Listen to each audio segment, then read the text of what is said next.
Hi friends, ఈరోజు మనం దగ్గు గురించి చెప్పుకుందాం. Coughing is considers a protective mechanism. దగ్గు మనం రక్షించడానికి ఉంది. మన శ్వాస వ్యవస్థలో ఏదైనా ఫారిన్ మెటీరియల్ కానీ లేదా సెక్రేషన్స్ ఎక్కువైనప్పుడు అది క్లియర్ చేయడం కోసం దగ్గు ఉంది. అయితే దగ్గు అప్పుడప్పుడు మనల్ని ఇబ్బంది పెడుతూ ఉంటుంది, భయపెడుతూ ఉంటుంది. ఒకప్పుడు 3 వారాలకు మించి దగ్గుంటే పేషెంట్స్కి టీబీ పరీక్ష, క్షయవ్యాధి పరీక్ష చేయిస్తూ ఉండేవాళ్ళం. అయితే 3 నెలల నుంచి తగ్గుందంటే ఇంకేదైనా అండర్లైన్ ప్రాబ్లం ఉందా అని చెప్పేసి రకరకాల ఇన్వెస్టిగేషన్స్ చేస్తూ ఉండేవాళ్ళం. అయితే ఈ మధ్యకాలంలో కోవిడ్ పెరిగిన తర్వాత ఒక్క పూట తగ్గినా అది చాలా ఇంపార్టెంట్ అయిపోయింది. దగ్గుకి ఇంపార్టెన్స్ పెరుగుతూ వచ్చింది. అయితే ఈ మధ్యకాలంలో కోవిడ్ పేషెంట్స్ తగ్గిపోయారు. అయితే దగ్గుతో ఉన్న పేషెంట్స్ మళ్ళీ వస్తున్నారు. దగ్గుని ఎవాల్యుయేట్ చేసేటప్పుడు మేము ఎంబీబీఎస్ స్టూడెంట్స్కి చెప్పేటప్పుడు ఫస్ట్ చూసుకోవాల్సింది వయసు అని చెప్తాం. చిన్న వయసు వ్యక్త, మధ్య వయసు కూడా, వయసైన వ్యక్త, పెద్ద వయసు వ్యక్త.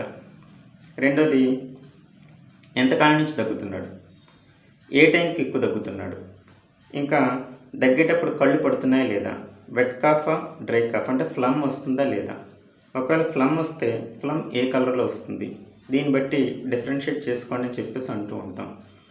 సపోజ్ ఒక పెద్ద వ్యక్తి చాలా కాలం నుంచి దగ్గుతున్నాడు, అది రాత్రిపూట దగ్గుతున్నాడు, దగ్గేటప్పుడు విపరీతంగా ఫ్లమ్ పడుతుంది.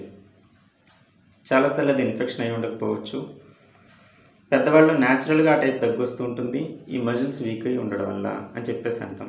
అదే మధ్య వయస్కుడు పొద్దున్నే దగ్గుతున్నాడు, ఫ్లమ్ లేదు, డ్రై కాఫ్, అది ఈ మధ్య దగ్గుతున్నాడు, ఆస్తమా అయి ఉండొచ్చు.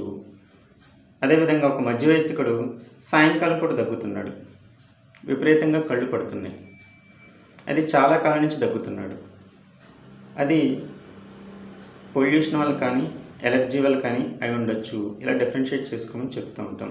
అయితే దగ్గే విధానం కూడా కన్సిడర్ చేసుకోవాలి అంటూ ఉంటాం. అంటే ప్యాటర్న్ ఆఫ్ కాఫ్.